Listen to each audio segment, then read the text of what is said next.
queridas amigas, amigos de los parques.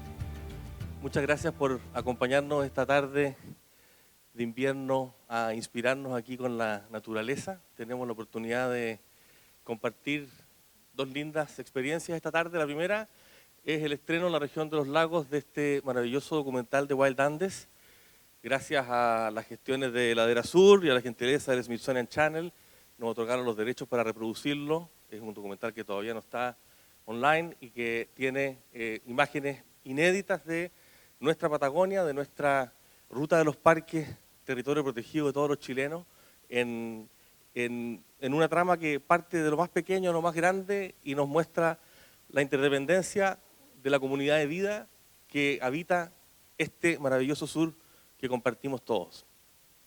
Quiero agradecer especialmente a los dueños de casa, al Teatro del Lago, por la gentileza de apoyarnos con esta actividad. Agradecer al Smithsonian Channel, que ya lo nombré. Agradecer especialmente a quienes han venido y han dado su tiempo, su conocimiento y su generosidad para compartir en el conversatorio que tendremos después. A Juan Pablo Rego, ecólogo, ecologista, activista ambiental, tremendo amigo de los parques, consejero también de Amigos de los Parques. Muchas gracias por estar con nosotros, Juan Pablo.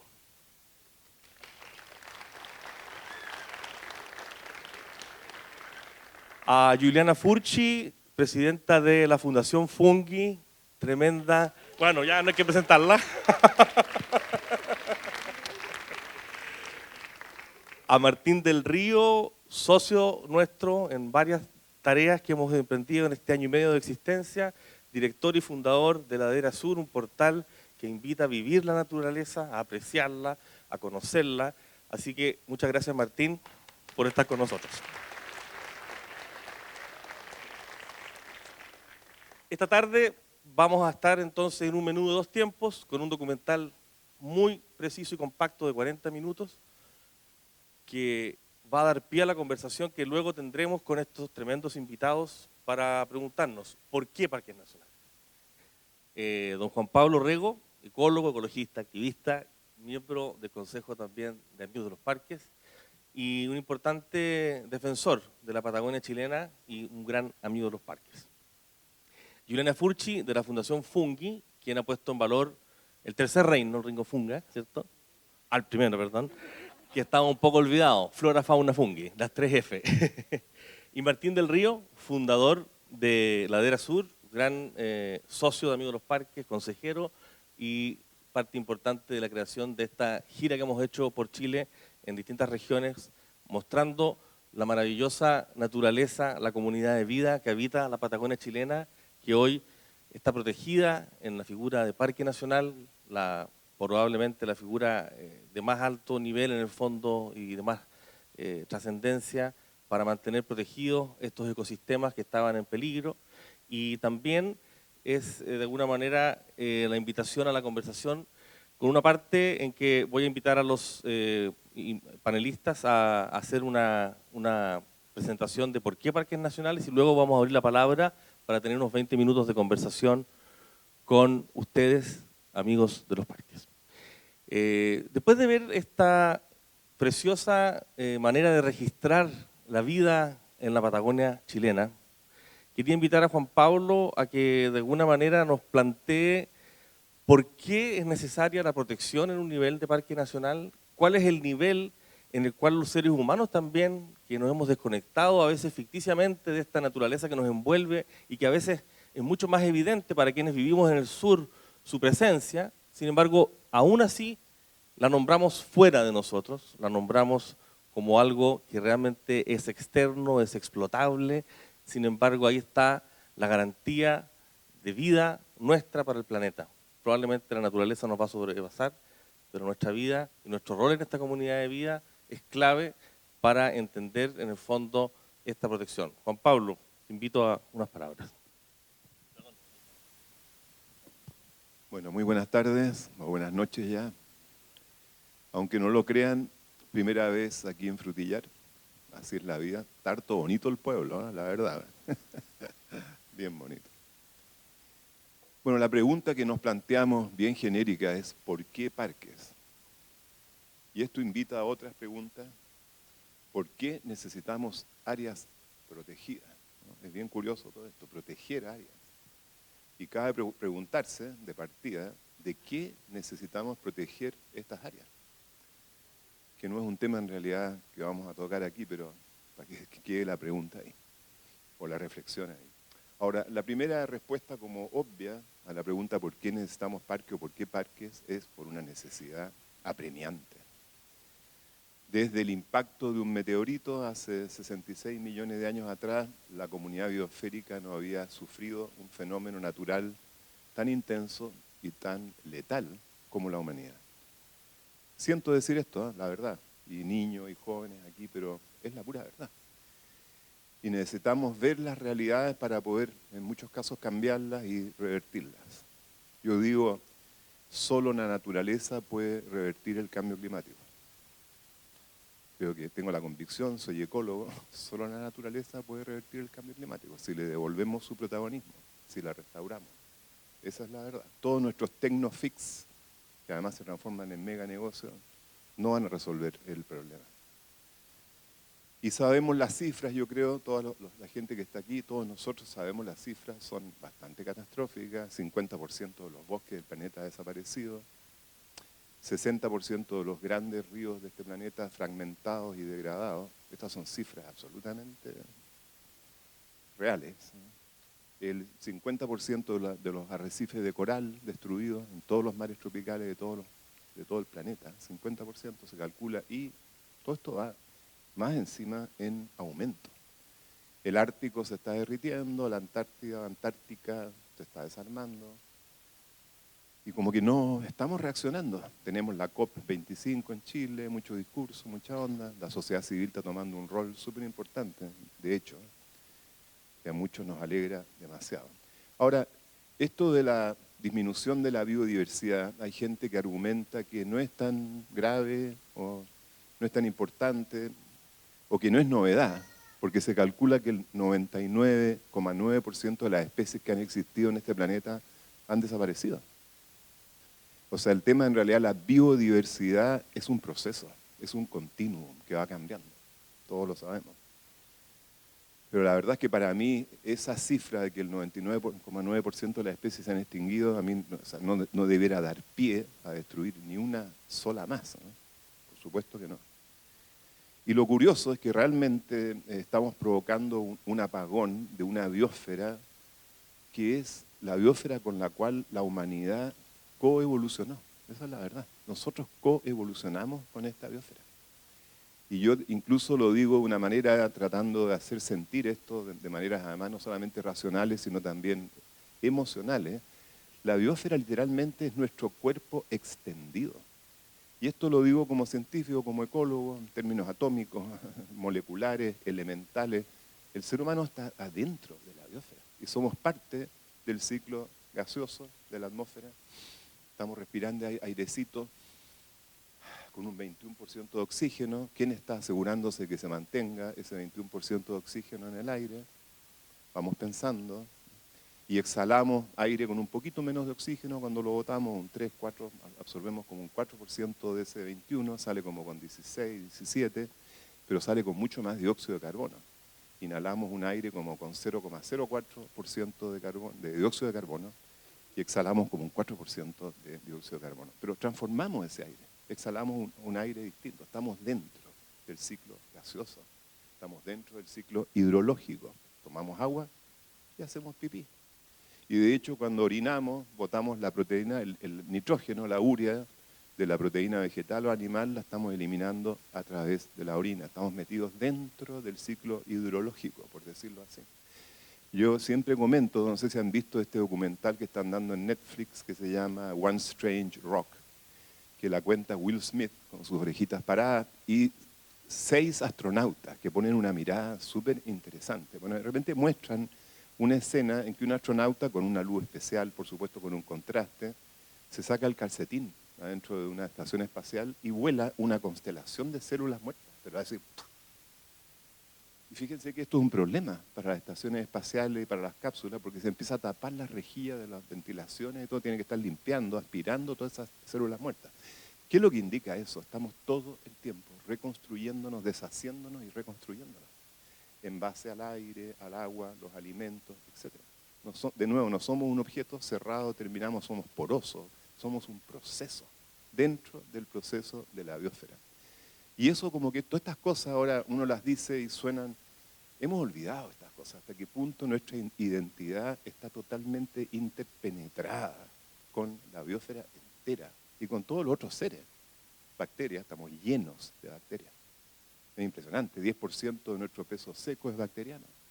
Tenemos bacterias en los ojos, en las orejas, en el pelo, en la cabeza, en la piel. No podemos digerir sin la así llamada equivocadamente flora bacteriana. He equivocado ese término. No tenemos plantas adentro de la guatita, no. Tenemos una constelación bacteriana que si la matamos con demasiados antibióticos tenemos problemas con la guatita. Hay que recuperar esta galaxia bacteriana con cositas, chamito, 1 más 1, qué sé yo. Con mucho yogur con probióticos. Pero el tema es, fíjense, esto de que la humanidad se está transformando en una especie de evento de nivel de extinción para esta biosfera. Han habido hartos eventos de esos en el pasado. Se supone que han habido como 12, según los paleontólogos, 12 eventos de nivel de extinción Ls en inglés, pero 5 de ellos ya magnos. Por eso se dice a alguna gente que estamos encaminados hacia la sexta extinción. ¿Han escuchado eso? Pero son 12 para atrás, pero otras más pequeñas. Una hace 220 millones de años atrás, que se supone que fue la erupción en cadena de un montón de volcanes en el norte de Siberia, que derritió el Ártico, 90% de la vida apagada. Y esto se ve en los registros, en los sedimentos paleontológicos. Después impacto de meteorito, como lo dije, hace 66 millones de años atrás, de hecho se extinguieron los dinosaurios. Impacto de meteorito que roqueó el planeta, lo movió, cambió el eje, nube de polvo, erupciones, terremotos, etc. Se detuvo el proceso fotosintético, 70% de la vida se apagó. Lo loco es que esos volcanes y esos meteoritos ciertamente no tenían opción. Hacen lo que hacen, los volcanes, los meteoritos. Nosotros, en cambio, tenemos memoria, tenemos registro histórico, tenemos conciencia, aunque yo creo que todos los seres tienen conciencia, hasta las bacterias.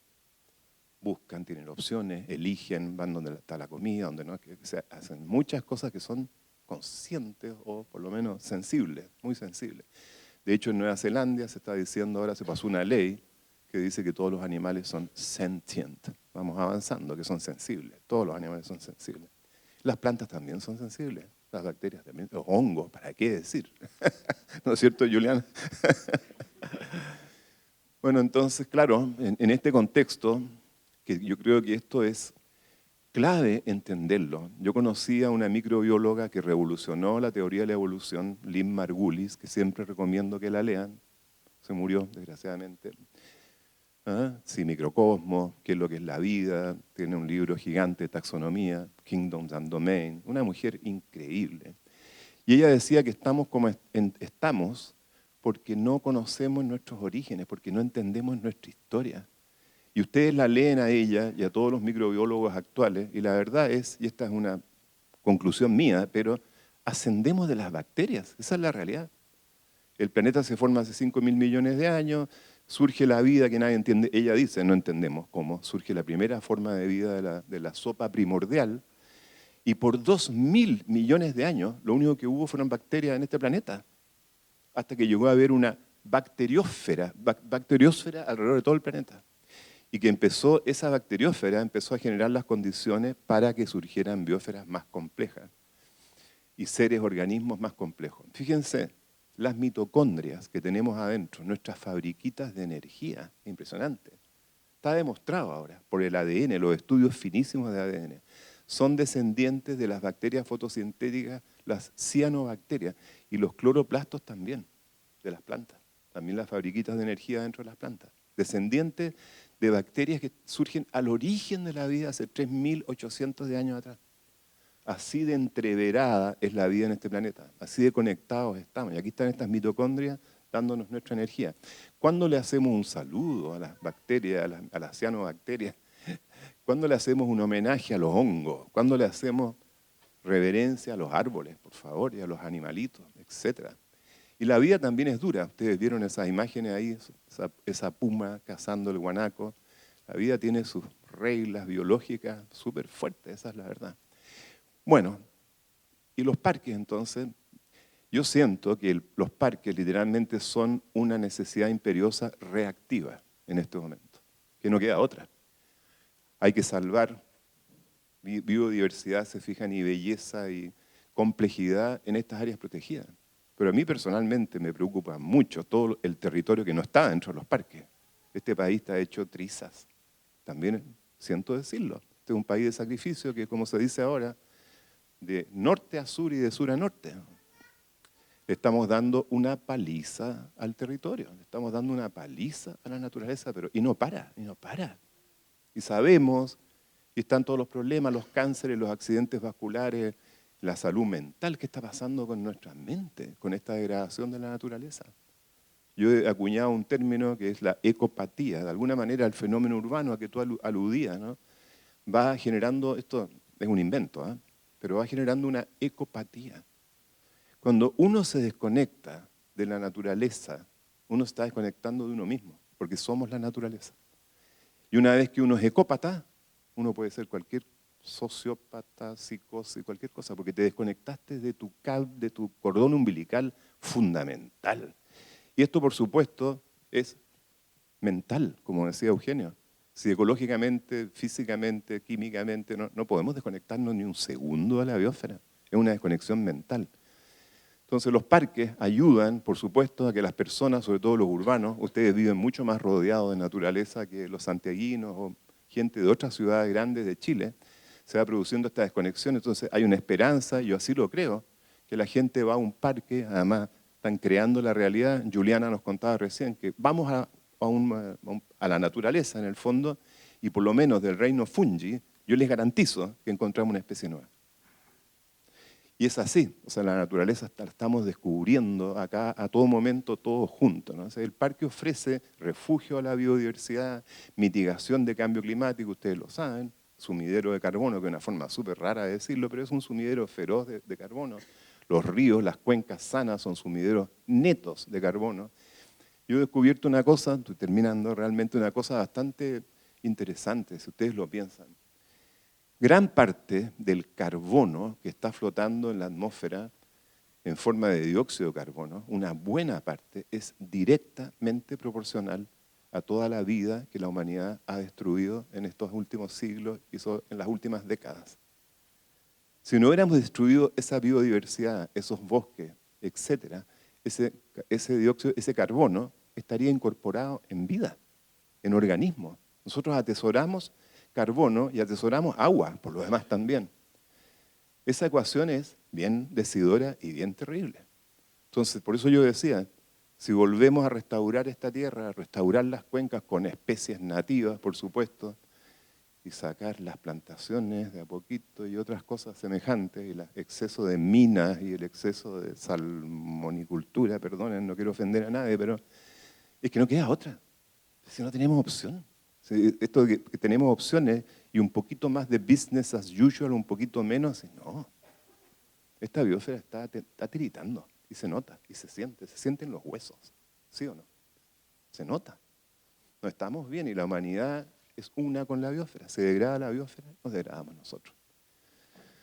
Entonces necesitamos los parques por muchos motivos, pero uno muy importante para mí, para qué decir los jóvenes, es volver a conectarse con la naturaleza, volver a sentir, a olfatear, a mirar, a sentirle cómo funciona la naturaleza primigenia, prístina todavía, esa complejidad, esa diversidad y esa belleza infinita, ¿no?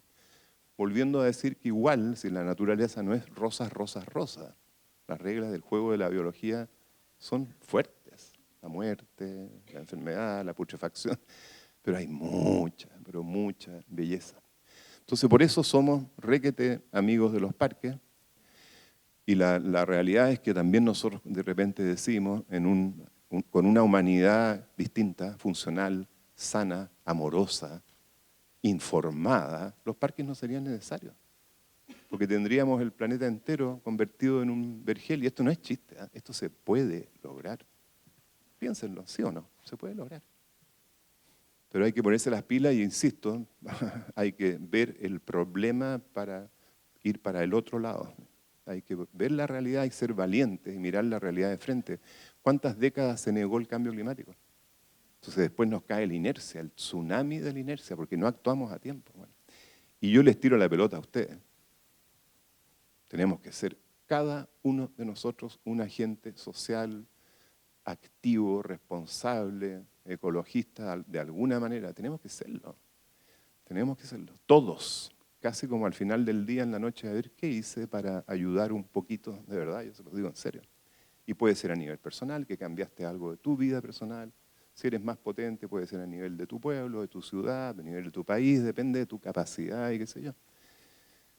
Y etcétera. Y hay gente que incluso tiene capacidad de irradiar a nivel global.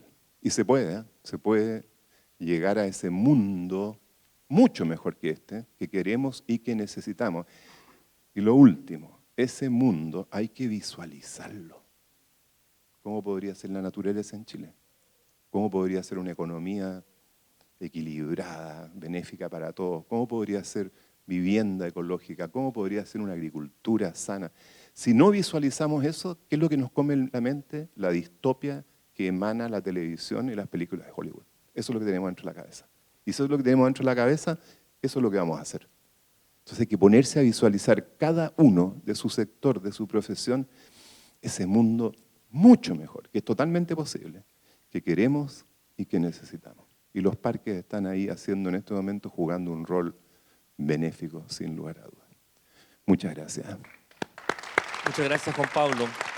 Juliana, ya que usted representa el primer reino, luego de esta inspiradora manera de testimoniar la naturaleza que tenemos protegida y el nivel de colaboración que se ve evidente desde estos roedores, ¿no es verdad?, desde el pájaro roedor que va haciendo el ciclo completo, me gustaría que pudieras iluminarnos un poco, desde nuestra ignorancia, sobre el reino fungi, el reino de los hongos, la importancia que estos tienen, el rol que han demostrado también, de las cosas que a mí más me ha movido la cabeza, digamos, es la posibilidad que desde esta nueva mirada uno puede contravenir la mirada darwinista clásica de la competencia y pasar a una mirada que Darwin quiso ver realmente, que es de la colaboración. Entonces, ¿cómo en ese marco, te estoy pidiendo mucho, pero ponga aquí el reino fungi, ponga aquí al ser humano también dentro de esa colaboración y a ver si puede, así como Juan Pablo también hizo una invitación, invitar a todos los que han venido esta tarde a acciones concretas para movilizarnos en el cuidado de esta biosfera de la que somos parte, que nos olvidamos tanto de ello. Gracias, Eugenio. Oye, no sé si a los demás les pasó lo mismo que a mí, pero alucinante el documental, ¿o no? Ese ciervo volante, increíble. Uno que pasa tanto tiempo ahí, pocas veces se da el tiempo para observar o muchas veces no tiene la posibilidad para ver eso. Así que lo primero que quiero hacer es agradecer porque salgo absolutamente asombrada una vez más, como todos los días, de la naturaleza y de Chile. Yo me imagino que ya a estas alturas todos saben que los hongos no son ni plantas ni animales, ¿cierto? Los hongos conforman su propio reino. Son un grupo de organismos que tienen una célula como la que mencionó Juan Pablo, una célula eucariota, una célula con un núcleo definido, una célula con una mitocondria, que es, en el fondo, como Lynn Margulis, esta tremenda mujer, describió, es una endosimbiosis, es una bacteria dentro de otra, en el fondo, dentro de una célula, una bacteria dentro de una célula. Entonces, los hongos son organismos que comparten el tipo de célula que las plantas, con las plantas y con los animales, y de hecho los hongos son más emparentados con los animales que con las plantas. Ya somos más parecidos nosotros a un champiñón que a una araucaria, ¿ya? Así que hay que mirarlos con respeto. Y aparte de eso, dentro del reino de los hongos están las levaduras, y sin levadura ya sabemos que no hay ni cerveza, ni vino, ni pan, ni chocolate, así que ni nada de eso. Así que en realidad sin los hongos los herbívoros no pueden descomponer el pasto. Sin los hongos las plantas no pueden vivir fuera del agua, sin los hongos no hay bosque. Pero al mismo tiempo, sin, digamos, animales, nuestro ciclo no sería igual. Mi visión es sesgada y lo reconozco y lo voy a lo voy a hacer cada vez más sesgado probablemente. En realidad los hongos son el firmamento de un bosque, son el firmamento de la mayoría de los ecosistemas, tanto marinos, dulceacuícolas o terrestres. Hay hongos en el desierto, hay hongos en altura, hay hongos en todas partes. Y los hongos lo que hacen principalmente son dos grandes funciones. Una es colaborar con todos los otros organismos para que puedan vivir, o sea, son simbiontes. Y dentro de esa simbiosis de la vida hay que reconocer a la muerte, ¿no es cierto? Porque sin muerte no hay vida, esto es un ciclo. Los hongos transforman la energía. Donde muchos de nosotros vemos descomposición, los hongos vemos composición, ¿no es cierto? Y hay siempre esto es un ciclo. La muerte, la descomposición no es el fin, es un comienzo. Y los hongos, junto con las bacterias, representan esa esperanza del ciclo. Y por otro lado, los hongos tienen esta función colaboradora en la cual, por ejemplo, con los árboles, prácticamente todos, cerca del 100% de los árboles del planeta, se asocian con hongos en sus raíces que no solamente les permiten vivir, les permiten sintetizar nutrientes del suelo, sino que les permiten conectarse con otros árboles más pequeños y que ellos puedan crecer y surgir. Por ejemplo, ustedes aquí que viven en hermosos bosques de coihues, de robles, ¿no es cierto?, de tantas especies nativas bellas, han entrado a estos bosques sumamente oscuros y ven estas plántulas y dicen, bueno, ¿cómo crece esta plántula si no ve la luz del sol? Y las plantas sin luz directa del sol no hacen fotosíntesis. Bueno, lo hacen porque hay árboles mayores que sí están haciendo fotosíntesis en el dosel, que tienen hongos en sus raíces que se conectan con los hongos en las raíces de la plántula más pequeña y hacen un flujo de nutrientes. Yo sospecho que muchos de ustedes están pensando en Avatar, pero bueno, es así. Y eso es en realidad, ¿no es cierto? ¿Cuántos estaban pensando en Avatar? Reconózcanlo, eso es mucho. Bueno, es así. Y bueno, la parte soñada mía sería, me encantaría enchufar ahí el pelo, ¿no es cierto? Todavía no llego, de repente, claro, hay que enchufarse ahí. Entonces, bueno, los hongos son fundamentales para nuestra vida. Como dato freak, cada pie humano tiene por lo menos 200 especies de hongos, así que nosotros vivimos mucho con hongos dentro y sobre nuestros cuerpos y nos alimentamos y nos medicamos gracias a ellos. La penicilina se sintetiza de un hongo, casi todos los antibióticos que han cambiado el devenir de la humanidad se sintetizan de los hongos.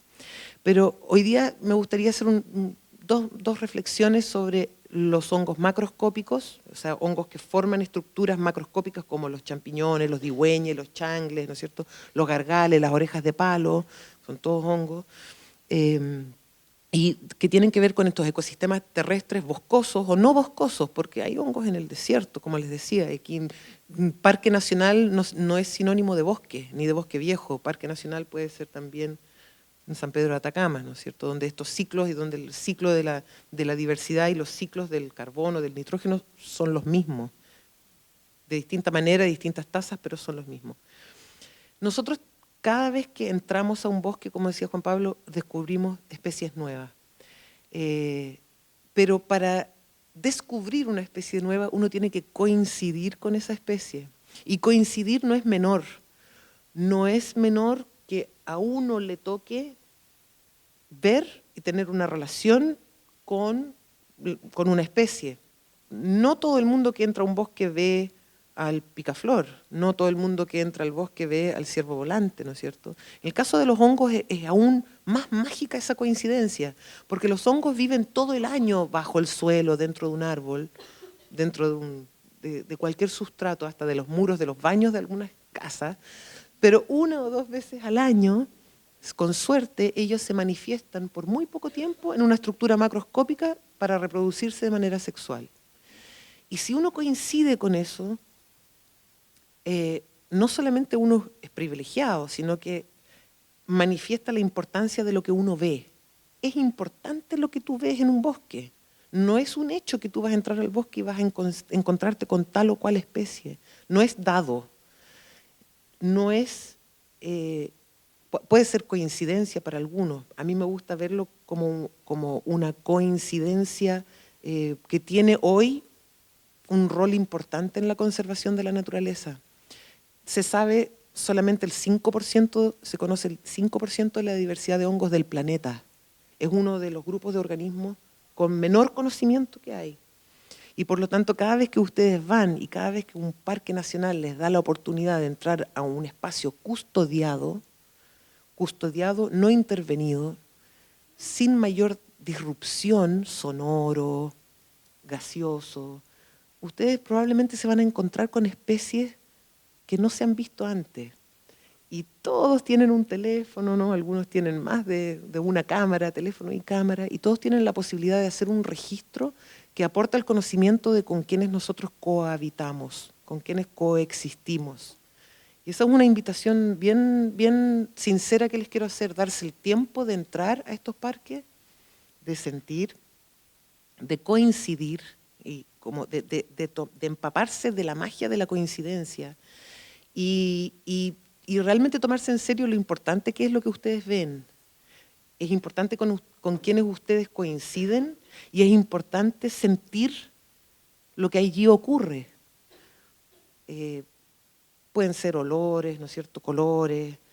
Puede ser un pensamiento fugaz que usted no tiene ni una relación con quienes están, pero es importante. Es importante porque además estos espacios nos muestran la esperanza, a diferencia de lo que habló Juan Pablo, que yo comparto mucho de lo que dice Juan Pablo, soy menos pesimista por mi trabajo probablemente, porque tengo el placer de no relacionarme con tantos humanos. Yo sé que no eres pesimista, es realista por eso, pero es un realismo, ¿no? Pero al no trabajar con tanto humano, uno tiene una suerte, en mi caso, ¿no? Paso más tiempo con los hongos que con humanos en general, salvo un humanito chico que parí, pero precioso. Pero lo que yo me anotaba en la mano era que para mí los hongos representan dentro de los espacios de parques la esperanza de la regeneración y la esperanza del reciclaje. Cuando ustedes entran a un parque nacional, uno ve, por ejemplo, tumbados, troncos, ¿no es cierto? Puede ver un animal muerto, ve caca, que la gente en realidad como que lo asocia a algo como fin, ¿no? Y de ahí salen hongos, salen un montón de organismos que lo que están haciendo es reciclar esa energía, porque la energía no se pierde, ¿no es cierto? ¿Qué pasa con la energía? Se transforma. Y entonces los hongos están secuestrando el carbono disponible, están participando en los ciclos del nitrógeno, están descomponiendo para permitir la recomposición, y eso es esperanzador. ¿Ya? Esa es una cosa. La otra reflexión es acerca de cómo los parques nos permiten entrar al ciclo, a nosotros como especie. En este espacio custodiado, uno debiera permitirse un estado de apertura a un hallazgo, que hablábamos antes a la hora del almuerzo. Uno cuando entra a un bosque, ojalá, o un parque nacional, en un desierto, en una tundra, debiera permitirse abrir todos los receptores, y estar abierto a lo que ocurre, a los hallazgos, a lo que te pasa, a lo que le pasa a otro, a lo que ocurre. Y muchas veces pasan cosas que son chocantes para uno. Ahora me explico, hace poco encontré un ciervo volante aturdido en un bosque, y digo, chuta, lo deben haber tirado de ahí arriba, uno no tiene idea, ¿no es cierto? Bueno, pasan cosas así, te encontré con animales moribundos, te encuentras con cosas que no relacionamos necesariamente con la belleza del vivir, pero sí con la belleza del morir y del reciclar. Entonces yo los invito a que tomen esta parte de la naturaleza que tiene que ver con recomponer, con descomponer, con morir para luego vivir, y sentir eso dentro de un parque nacional en la tranquilidad, en el cobijo de este espacio, que en general está sin disrupción de los autos. Hay algunos parques que están de repente tienen más pequeños, ¿no es cierto? Y uno siente esto. Pero aquí en esta región, ustedes tienen un privilegio que pocos tienen en el mundo. Aquí en esta región hay decenas, por lo menos una decena de parques nacionales, y muchos de ellos con espacios prístinos. Entren, permítanse encontrar, permítanse estar callados y permítanse abrazar los árboles y permítanse ver vida a través de los hongos, donde puede que haya una planta o un animal muerto. Eso.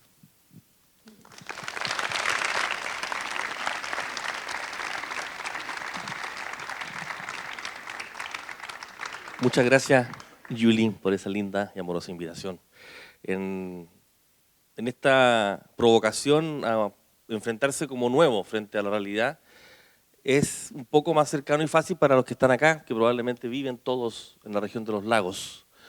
Pero para quienes están en las ciudades, en las grandes concentraciones urbanas, en la vida más de computadores, de pantallas, de solo celulares, metros y ciudades tapadas, donde la tierra se asoma solamente en algunos maceteros, ¿cómo haces? Porque aquí voy claramente donde Martín, para invitarnos a vivir en naturaleza. ¿Cómo ves tú desde esa conexión en que Ladera Sur se ha transformado en la plataforma que invita en el fondo a apreciar y a valorar la naturaleza en Chile, una de las más potentes de este sector del planeta también?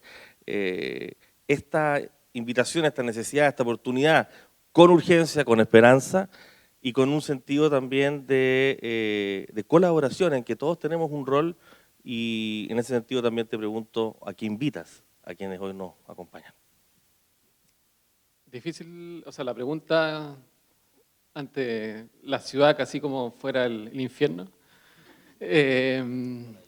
Maravilloso también. Y mi sueño sería vivir en un contexto más verde. Aparte hay la mayor cantidad de aliados. Sí. Bueno, un poco el proceso que he vivido yo o que hemos tratado de contagiar mucha gente es un poco, al escuchar a Juan Pablo, no sé, yo creo que a todos nos pasa que estamos constantemente escuchando como se viene el fin del mundo, estamos en la peor época de que nos puede haber tocado, o sea, el aire que respiramos es el peor, el agua, lo que comemos, o sea, es una constante información de que todo es terrible. Creo que es un poco agobiante. Bueno, yo creo que todos los que estamos aquí estamos un poco, nos interesan estos temas y lo vivimos constantemente de este apocalipsis now que se nos viene, que se nos tocó vivir. Pero ahí justo viene un poco, yo creo que con mucha influencia hollywoodense, también la esperanza de hacer algún cambio, hacer algo mejor. Y es lo que nos tocó vivir. Y en esa urgencia, un poco... mi historia no soy ni científico, ni ecólogo, ni de alguna forma mi formación no viene desde la ciencia, pero sí viene desde disfrutar y observar lo poderoso que es estar en la naturaleza y lo tan simple que es y lo bien que nos hace. Entonces, un poco el mensaje o el ADN de un proyecto como Ladera Sur, o como insisto, no solo este, sino muchos de los que existen y trabajan muchas personas, es de contagiar y volver a la simplicidad de las cosas, y eso va a dar un poco a lo que pasa quizás con las bacterias, con las células, que se va a empezar a multiplicar rápidamente. Como decía, en este contexto tan negro que vivimos y que es real, lamentablemente, creo que esa tiene que ser el trabajo o la misión de todos nosotros. De alguna forma, desde la expertise de cada uno, ya sea la Juliana, la Yuli, desde su expertise en hongo, o como también decía Juan Pablo, quizás un arquitecto desde cómo va a construir una casa de hacer las cosas mejor. Cada uno, independiente a lo que haga en su día a día, tiene que estar pensando en ese norte y en construir un mundo mejor. Suena, o sea, sin sonar un poco evangélico, hay que evangelizar estos temas para que más gente se contagie y entre todos se logre un bien mejor.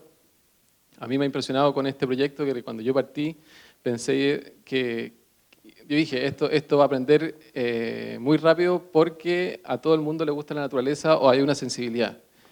De alguna forma sí aprendió rápido, pero no tanto. O sea, sin hablar de los buenos, los malos, del bien, del mal, de quién está bien o quién está mal, pero sí te das cuenta que hay gente que no tiene sensibilidad frente a estos temas y no le ve la urgencia. Y eso es un poco lo que yo trato con este proyecto o tratamos de contagiar esa conexión que existe. Y ahí un poco al origen de la pregunta de los parques nacionales, pues yo creo que es el gran semillero o corazón de lo que va quedando, de lo que es es este planeta. Conversábamos en el auto cuando veníamos los tres, no sé, a propósito de qué tema, porque bueno, son muchos temas, son muy interesantes conversar con ellos dos, porque bueno, tema para rato.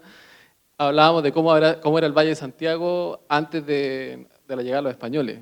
O sea, de millones y millones de millones y millones de guanacos con pumas, con biodiversidad, un poco, y eso no fue hace tanto tiempo. Entonces, no sé si es tan posible como lo dice Juan Pablo, en que quizás se vuelva a convivir así tan avatar como soñaríamos, pero siento que los parques nacionales van a tener que tener esa función de ser el semillero de esta biodiversidad que de alguna forma está en amenaza. Entonces, la responsabilidad que hay ahí en protegerlos es tremendo. Y ahí también pongo un poco un tema que me imagino que aquí también se vive mucho en la región de los lagos, Aysén, Patagonia, que es también el tema del turismo también, en cómo entra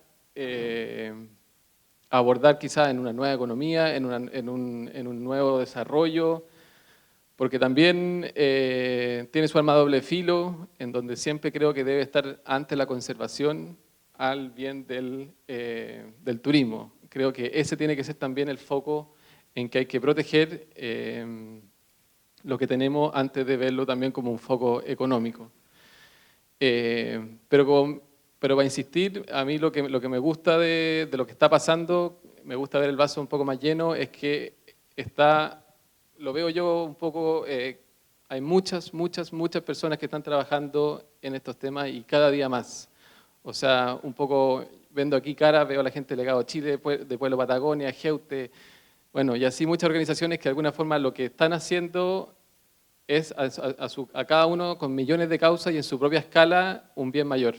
Y eso es lo que hemos querido nosotros como proyecto de alguna forma, darles voz, darles difusión, porque, insisto, esto tiene que ser colaborativo, tiene que ser en comunidad para que se generen los grandes cambios.